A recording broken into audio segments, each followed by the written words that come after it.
Sudhanshu sir, मैं request करूंगी कि आप मंच पर ही रहें, क्योंकि आप ही के साथ अगले सेशन को बढ़ाना है सर, आप ही के साथ संवाद को आगे बढ़ाना है सर। राज्यसभा सांसद हैं और बाकी टीवी चैनल्स पर भी आप लोगों ने देखा होगा कि बड़ी बेबाकी के साथ और सटीक लहजे में अपनी बात रखते हैं, व्यंग्यात्मक तरीके से भी अपनी बात को रखना वो कैसे जानते हैं, और विपक्ष को आड़े हाथों लेना सुधांशु त्रिवेदी अपने तरीके से जानते हैं। बाकी सुधांशु त्रिवेदी जी के हवाले ये मंच है और अतुल प्रताप सिंह जी इस सेशन को आगे बढ़ाएंगे। Over to you sir.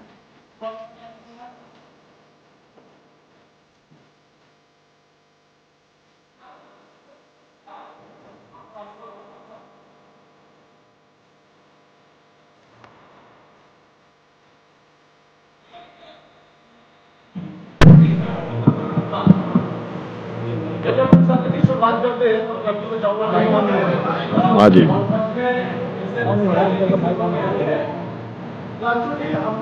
बहुत लंबे समय तक आपको एक विचारक के तौर पर, विश्लेषक के तौर पर और राजनीतिक सलाहकार के तौर पर जाना है, समझा है और आपसे सीखा भी है पत्रकार रहते हुए। लेकिन जब आपको हम देखते हैं कि आप एक विचारक के तौर पर अपनी बात रखते हैं, तो उससे कई लोगों को, चाहे किसी भी पार्टी से ताल्लुक रखते हो, किसी भी सेक्टर से ताल्लुक रखते हो, उनको सीखने को मिलता है। अब आप राजनीति में बहुत सक्रिय हैं लंबे समय से, विकसित भारत पर हम चर्चा कर रहे हैं। ये जो विकसित भारत 2047 का सपना दिखाया गया है, उस पर विपक्ष कहता है कि ये जुमला है, शिगुफा है, आप कहते हैं बहुत बेहतरीन है, होकर रहेगा। एक विचारक के तौर पर इसको आप कैसे विश्लेषित करेंगे कि हाँ ये होगा और इसके पीछे के ये कारण है? देखिए, विकसित भारत कोई सपना नहीं है, यह संकल्प है। और इस संकल्प की उद्घोषणा 15 अगस्त 2022 को प्रधानमंत्री श्री नरेंद्र मोदी जी ने लाल किले की प्राचीर से की थी, जब उन्होंने कहा था कि स्वतंत्रता के 75 वर्ष पूर्ण हुए जी। अब 75 से 100 साल का समय अमृत काल होगा। और इस अमृत काल में उन्होंने कहा कि 5 प्रण लिए थे हर भारतीय के लिए। नंबर 1, देश को विकसित राष्ट्र बनाना है 2047 तक। नंबर 2, गुलामी की मानसिकता के हर प्रभाव से अपने को मुक्त करना है। नंबर 3, इस अपनी विरासत पर गर्व करना है। नंबर 4, इसके लिए हमें अपना कर्तव्य करना है। और नंबर 5, कर्तव्य सामूहिक रूप से करना है, अलग अलग नहीं करना है जी। अब आप ये कहेंगे कि कैसे माना जाए कि ये साकार होगा, तो आप देखिए, शायद भारत के इतिहास में यह इकलौता मौका होगा जब पिछले 3-4 सालों से लगातार भारत दुनिया की सबसे बड़ी अर्थव्यवस्थाओं में फास्टेस्ट ग्रोइंग इकोनॉमी है। मैं उदाहरण के लिए बताना चाहता हूं, हम कहां से कहां तक पहुंचे हैं। हम सब ने बचपन में वो गीत सुना होगा ना, जब जीरो दिया मेरे भारत ने, दुनिया को तब गिनती आई। मगर उस फिल्म में जो मनोज कुमार जी की पूरब पश्चिम थी, ये गाना जब शुरू होता है जी, उससे पहले प्राण कहता है, क्या देता है तुम्हारा मुल्क दुनिया को, 2 रोटी खाता है तो 1 रोटी कर्जे की खाता है। आगे का डायलॉग था, India's contribution to the world is 0, 0 and 0। तब ये गाना शुरू होता है, जब जीरो दिया मेरे भारत ने। बिल्कुल, ये 70 का दशक था। और आज इंटरनेशनल मॉनिटरी फंड की चीफ क्रिस्टलिन जॉर्जिया कहती है, India's contribution to the global growth is going to be the fastest, it is going to be 15% and India is going to be the growth engine of global growth. आप कल्पना करिए, हम 50 साल में यहां तक पहुंचे हैं। और आज जो आपने कहा कि हम क्यों पहुंचेंगे, आज हम चौथी बड़ी अर्थव्यवस्था हैं, चौथे बड़े स्टॉक एक्सचेंज हैं, तीसरे बड़े ऑटोमोबाइल के मैन्युफैक्चरर हैं, दूसरे बड़े मोबाइल हैंडसेट के मैन्युफैक्चरर हैं। और वो भारत जिसके बारे में कहा जाता था कि यहाँ के लोग कम टेक सेवी हैं, ये नई टेक्नोलॉजी अडॉप्ट नहीं कर सकते, डिजिटल ट्रांजैक्शन में भारत दुनिया का नंबर 1 का देश है। और इतना ही नहीं है, हम 48% डिजिटल ट्रांजैक्शन को कंट्रीब्यूट करते हैं, जो अमेरिका चाइना दोनों को मिला दीजिए तो उससे कम है। और भारत का डिजिटल ट्रांसफर इंटरफेस यूपीआई सितंबर के महीने में वीजा को पीछे छोड़कर एक दिन में सबसे ज्यादा डिजिटल ट्रांजैक्शन करने वाला प्लेटफॉर्म बन गया है। अब आप कहेंगे ठीक है, ये तो बड़े लेवल पे हुआ। अब आइए, आज 57 करोड़ लोगों के पास जनधन अकाउंट है। आज 100% इलेक्ट्रिसिटी है। 10 करोड़ महिलाओं को उज्ज्वला योजना में गैस मिली है। 16 करोड़ लोगों को नल से जल मिला है। 4 करोड़ प्रधानमंत्री आवास बने हैं। यानी अगर आप देखें तो विकास की नई इबारत को बनाते हुए टेक्नोलॉजी, इंफ्रास्ट्रक्चर में और नई चीजों में आप देखें, पहली बार ऐसा हुआ है जब एआई की इंटरनेशनल कॉन्क्लेव हुई और भारत के प्रधानमंत्री मोदी जी ने फ्रांस के राष्ट्रपति इमैनुअल मैक्रोन के साथ पेरिस में को चेयर किया, भारत को चेयर करे न्यू इमर्जिंग टेक्नोलॉजी पे। आपने देखा न्यू हाइड्रोजन मिशन, हमारा ये कंपोजिट मटेरियल के लिए हमारा चिप, नेशनल चिप मिशन। आज चिप मैन्युफैक्चरिंग में हम चाइना के बाहर सबसे बड़ी फैक्ट्री फॉक्सकॉन ने अपनी भारत में लगाई है। ये है इमर्जिंग। और प्रधानमंत्री जी ने एक और बात कही थी कि ये 25 साल वो आधार बनाएंगे जो 1000 वर्ष तक के भारत का भविष्य का मार्ग प्रशस्त करेगा। तो प्लानिंग 25 वर्ष की, दृष्टि 1000 वर्ष की और प्रेरणा 10,000 साल पुराने से देगा। अगर देखना है तो राम मंदिर की पताका देखिए, काशी विश्वनाथ का कॉरिडोर देखिए, शंकराचार्य जी की, रामानुजाचार्य जी की मूर्ति देखिए और जेन जी कैसे आगे आ रही है। अभी आपने देखा ना कि एक 19 साल के युवा बालक ने दंडकारण्य पारायण करके दिखाया। बहुत से लोगों को नहीं पता होता है कि ये दंडक्रम पारायण होता क्या है, कि मतलब जो सारे के सारे मंत्र बोले जाएंगे वो एक ही सीक्वेंस में, फिर रिवर्स भी। इसीलिए इसमें मिलावट करना आसान नहीं है, क्योंकि अगर आपने एक वॉइस का भी इधर से उधर वॉवेल का भी कर दिया तो वो रिवर्स में पकड़ लिया जाएगा। बिल्कुल। तो मुझे लगता, और ऐसा भी नहीं है, अभी 2-3 साल पहले एक जैन बालक था, उसने शतावधान करके दिखाया था। शतावधान का मतलब होता 100 लोग बैठे और वो 1 बाय 1 एक क्वेश्चन पूछेंगे और उसके बाद वो व्यक्ति उसी सीक्वेंस में क्वेश्चन का उत्तर देगा। तो जिसे मैं कहता हूं आज मोदी जी के नेतृत्व में, if India is the fastest growing economy, this is one truth. India is the biggest country in terms of population, this is one truth. India is the youngest nation, this is one truth. But the full truth is, it is the youngest nation and oldest civilization. मैंने सुधांशु जी इसीलिए कहा था कि मैं ये सवाल आपसे एक विचारक के तौर पर पूछ रहा हूं कि एक विचारक क्या सोचता है, और आपने बहुत फैक्ट्स के साथ उन चीजों को आगे बताया कि हाँ ये फैक्ट्स हैं, इस वजह से विकसित भारत सपना नहीं है, संकल्प है। अब मैं थोड़ा सा राजनीतिक आऊंगा सवाल कि एक पत्रकार के तौर पर जब हम चर्चा करते हैं तो हम पर आरोप लग जाता है कि गोदी मीडिया है, आप आंकड़ों को छिपा रहे हैं, सरकार के साथ जा रहे हैं। सुप्रिया सिन्हा जी थोड़ी देर पहले ये मंच पर थी मेरे साथ, तो उन्होंने कहा कि देखिए मैं पत्रकारों के और खासतौर से एंकरों के खिलाफ नहीं हूं, लेकिन आप लोग आंकड़े दिखाते नहीं है, सवाल पूछते नहीं है।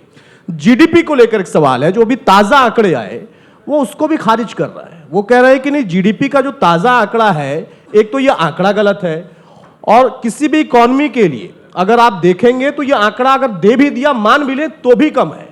तो ये क्यों, आखिर क्या मतलब राजनीतिक को लड़ाई है, इसकी वजह से उस आंकड़े को भी स्वीकार नहीं कर पा रहे हैं, या इसके पीछे कोई कारण है, फैक्ट्स क्या है इसके? देखिए क्या है कि विपक्षी दलों को जैसे आंख में किसी के मोतियाबिंद हो जाए तो उसे साफ दिखाई नहीं पड़ता, वैसे इन लोगों को मोदियाबिंद हो गया है। इनके दिमाग में मोदी विरोध का चश्मा ऐसा चढ़ गया है कि कोनो चीज इनको दिखाई नहीं पड़ती। अच्छा ये बताइए, इंडिया 4th रैंक की इकोनॉमी है, ये तो आईएमएफ को कोट किया मैंने, इंटरनेशनल मॉनेटरी फंड, ये तो भारत सरकार का तो डाटा नहीं है। अगर इंडिया में डिजिटल ट्रांजैक्शन हो रहा है, ये भारत सरकार का डाटा तो नहीं है। दुनिया में हमारी सरकार आने से पहले मोबाइल हैंडसेट के हम सेकंड बिगेस्ट कंज्यूमर थे, मगर हमारे यहां फैक्ट्री 2 थी, अब 300 हैं। सैमसंग दुनिया की सबसे बड़ी मोबाइल बनाने वाली जो कंपनी है, उसका दुनिया का सबसे बड़ी फैक्ट्री भारत के गुड़गांव में है। और आईफोन की चाइना के बाहर सबसे बड़ी फैक्ट्री भारत में। अब ये भी किसी को नहीं नजर आ रहा हो तो मैं एक और बात कहता हूं, जी जी, जीडीपी के आंकड़े में जिसको थोड़ी सी समस्या हो तो मैं उनसे कहना चाहता हूं, 37 किलोमीटर पर डे सड़क बन रही है, ये कौन बना रहा है? अगर रेलवे का 100% इलेक्ट्रिफिकेशन हो गया है, ये कौन बना रहा है? 74 एयरपोर्ट से 160 एयरपोर्ट हो गए, ये किसने बनाए हैं? इसके बाद अगर आप देखें तो हम मोबाइल हैंडसेट में सेकंड हो गए, हम ऑटोमोबाइल में 8 करोड़ लोगों के पास ऑटोमोबाइल आया, ये कौन बना रहा है? कोई ना कोई तो बना रहा है, आसमान से जिन्न आकर तो बना नहीं रहे। तो इसका अर्थ यह हो गया कि जो विकास है उसे आंकड़ों में देखिए या धरातल पे देखिए। और भारत ने अपना पहला विमान वाहक युद्धपोत बना लिया, हमने इंटरमीडिएट रेंज बैलिस्टिक मिसाइल बना ली ब्रह्मोस, और उसे एक्सपोर्ट करना भी शुरू कर दिया, यह भी नहीं दिखाई पड़ रहा है। तो इसलिए मैं इनके लिए कहना चाहूंगा, कांग्रेस पार्टी में जहां 55 साल के युवा नेता हैं, जो चिर युवा भी हैं और चिर व्याकुल भी रहते हैं और वो चिर व्यथित भी रहते हैं और चिर कुपित भी रहते हैं, तो उनके लिए मैं कहना चाहूंगा। और मजे की बात ये जी, ईश्वर के नाम की शपथ नहीं लेते, मगर भगवान की फोटो पार्लियामेंट में आके दिखाते हैं। तो उनके लिए मैं एक लाइन कहना चाहूंगा कि जो उनको नजर नहीं आ रहा है कि नई उम्रों की खुद मुख्तारियों को कौन समझाए, नई उम्रों की खुद मुख्तारियों को कौन समझाए, कहां से बच के जाना है, कहां जाना जरूरी है, उसे एहसास करने का सलीका ही नहीं आता, जो कहता है खुदा है तो नजर आना जरूरी है। बहुत बढ़िया भाई, जोरदार तालियां इस पर बनती है। अब सवाल यह है सुधांशु जी कि आपने कहा कि एक वैसे मीडिया पे मैं एक और बात कह दूं, जी, जी। मैं चैलेंज करके कहता हूं 2004 से 14 के बीच में जब महंगाई की रेट 12%, 11%, 13% रही है, दिखाएं कितने मीडिया चैनल्स ने चलाया था। कांग्रेस से दबाव आता था, हम लोगों को अच्छी तरह पता है। केवल एक अखबार पायनियर लीड स्टोरी कर दी थी, उसके बाद उसकी क्या ऐसी तैसी की गई थी सबको पता है। कांग्रेस वाले दिखाएं ना, महंगाई सखी सैया तो खूब ही कमात है, महंगाई डायन खाए जात है, ये किसके जमाने में बना था। और एक और गाना था बड़ा फेमस, हमारी जनरेशन वालों ने बचपन में सुना होगा कि वो राशन वाली लाइन की लंबाई मार गई और पाउडर वाले दूध की मलाई मार गई और बाकी जो बचा था वो महंगाई मार गई। ये कब बना था? लेकिन 1974 में 27% महंगाई की दर थी, 27%। और उसके बाद वो दौर था 75 में कि अखबार ब्लैंक, छाप ही नहीं सकते थे। पहले आईएनबी मिनिस्ट्री से क्लियरेंस लेना पड़ता था। इसलिए मैं कहना चाहूंगा कांग्रेस को कभी जब दूसरों पे बोलें तो उन्हें कबीर दास जी का वो दोहा याद करना चाहिए जी कि बुरा जो देखन मैं चला, बुरा न मिलिया कोय। कांग्रेस के लिए कह रहा हूं, जो दिल खोजूं आपना, मुझसा बुरा न कोई। लेकिन मैं व्यक्तिगत तौर पर मानता हूं सुधांशु जी कि हम पत्रकारों को इन चैलेंजेस के लिए स्वीकार करके आगे बढ़ने के लिए तैयार रहना चाहिए। ये अलग अलग दौर में होता रहा है लोकतंत्र में। इसमें भी मैं हाँ, एक प्लीज। मैं पार्टी प्रवक्ता से अलग हटके एक विचार के रूप में कह रहा हूं। क्या हुआ, जैसे राजे रजवाड़े गए और लोकतंत्र आया तो बहुत से लोग जो उन्होंने कहा ये कैसे आ गए भाई, हमारी एग्जैक्ट मोनोपोली थी। फिर आया लाइसेंस राज, तो ऐसा होता था कि एक एक कंपनी की मोनोपोली होती थी। अब कार एक ही कंपनी बनाती थी, 2 कंपनियां कुल, टेलीफोन एक ही कंपनी बनाती थी। फिर खुली अर्थव्यवस्था आई, सबको स्थान मिला। उसी प्रकार मीडिया में एक विचारधारा की मोनोपोली थी, जो ये मान के बैठे थे कि ये मेरी जागीर है और दूसरे का स्थान ही नहीं है। 90 के दशक में श्री राम जन्मभूमि आंदोलन के समय जो हिंदी और भारतीय भाषाओं का मीडिया था, उसमें दूसरे इस चीज को स्थान मिला। और अब मोदी जी की सरकार आने के बाद राष्ट्रीय मीडिया में भी दूसरे विचार को स्थान मिला। तो ये मैं मान रहा हूं, ये मीडिया में लोकतंत्र की स्थापना का संघर्ष है, जिसे जिन वर्ग ने अपनी जागीर बना के रखा हुआ था, उनके अंदर की ये छटपटाहट है कि दूसरा व्यू सुना नहीं जाना चाहिए। अब क्या कह सकते हैं, इमरजेंसी के दौर वाले उस दौर को याद करते हैं और उस दौर को बनाने वाले, लगाने वाले मीडिया वालों को नसीहत देते हैं। इससे बेहतर कुछ हो नहीं सकता। खैर, एक आखिरी सवाल। इमरजेंसी दौर के अलावा एक और बात बताऊं, राजीव गांधी जी के जमाने में आपको याद हो एक पोस्ट एंड टेलीग्राफ एक्ट आया था, यानी सरकार को यह अधिकार दिया जा रहा था कि आपकी चिट्ठी खोलकर वो पढ़ सकती थी और अगर उसमें आपत्तिजनक बात हो तो कार्रवाई भी कर सकती थी। वो तो भला हो राष्ट्रपति ज्ञानी जैल सिंह जी का, जिन्होंने उसको दबा लिया और वो कभी आया नहीं। आप सोचिए, आज कहे कोई कि आपका ईमेल, आपका व्हाट्सएप सरकार पढ़ भी सकती है और कार्रवाई भी कर सकती है। ये मैं राजीव गांधी का बता रहा हूं, इंदिरा गांधी जी का नहीं बता रहा हूं। एक आखिरी सवाल सुधांशु जी, चूंकि समय की बाध्यता है और भी सेशंस आगे हैं। आपने कहा कि एक मोतियाबिंद है जो कि बीमारी है, उसका इलाज हो सकता है, और मोतियाबिंद उसका कोई इलाज है क्या? मोतियाबिंद का तो हो सकता है। देखिए, मोदी जी के खिलाफ जो जो वो नफरत पैदा करते गए, मोदी जी और ताकतवर होते गए। ये सिलसिला 2002 से चल रहा है और 2025 तक मुसलसल चल रहा है। तो उनके लिए मैं कहना चाहूंगा, मरीजे नफरते मोदी पर लानत खुदा की, मर्ज बढ़ता गया जो जो दवा की। बहुत खूब। हाँ जी, अरविंद जी माइक ले ले। इस बार तेजस्वी ने ये कहा था कि भाई भूरा बाल साफ हैं, और आपको क्या लगता है, ये तेजस्वी ने बिहार में नारा दिया था ना ये? देखिए, बिहार में जो हमें शानदार सफलता मिली है, निश्चित रूप से ये दर्शाता है कि प्रधानमंत्री श्री मोदी जी के नेतृत्व में केंद्र में और नीतीश कुमार जी के नेतृत्व में बिहार में जो हमारी सरकार ने विकास के शानदार काम किए, सामाजिक सामंजस्य से लेकर सब महिला कल्याण की बातें इतनी की, उसकी वजह से हुआ। मगर जो इन्होंने बात कही, हम लोग बच्चे थे तब लालू यादव जी का एक बड़ा फेमस डायलॉग होता था कि मैं भूरा बाल साफ कर रहा हूं। भूरा बाल 4 जातियों का प्रतीक था। तेजस्वी जी ने आके पूरा बाल साफ कर दिया, मुंडने करा दिया, मुंडने करा दिया। क्यों? हमारी सोच और उनकी सोच में क्या अंतर है? हम जातियों के बीच सामंजस्य ढूंढकर समाधान पैदा करना चाहते हैं, वो जातियों के बीच वैमनस्य पैदा करके घमासान पैदा करना। बंगाल पर भी एक टिप्पणी चाहूंगा, फिर बंगाल में क्या होने वाला है? वहां पर तो उन्होंने तेजस्वी ने ही पूरा साफ कर दिया जैसा आपने कहा, बंगाल में क्या? देखिए, गंगा गंगोत्री से चलकर गंगा सागर तक पहुंचती है, तो गंगोत्री उत्तराखंड में, उसके बाद प्रयागराज उत्तर प्रदेश में, और अब बिहार तक तो विकास और राष्ट्रवाद की गंगा पहुंच गई है। अब गंगा सागर तक पूरी यात्रा 2026 में पूरी होने जा रही है। बहुत मतलब बंग भूमि में राष्ट्रवाद की तरंग उठने जा रही है और तृणमूल कांग्रेस तृणमूल से उखड़ने जा रही है।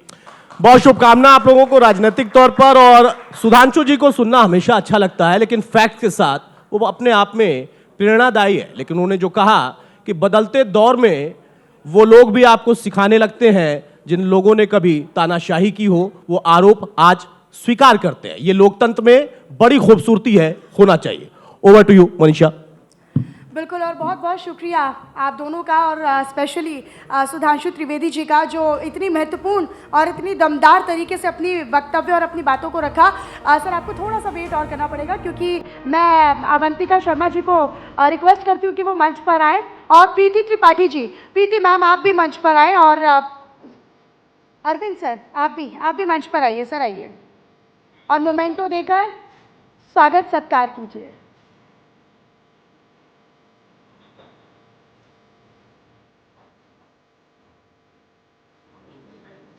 अमित जी आप भी आइए, मंच पर आइए। अमित जायसवाल। शैलेंद्र शर्मा सर आप भी आइए, सर मंच पर आइए।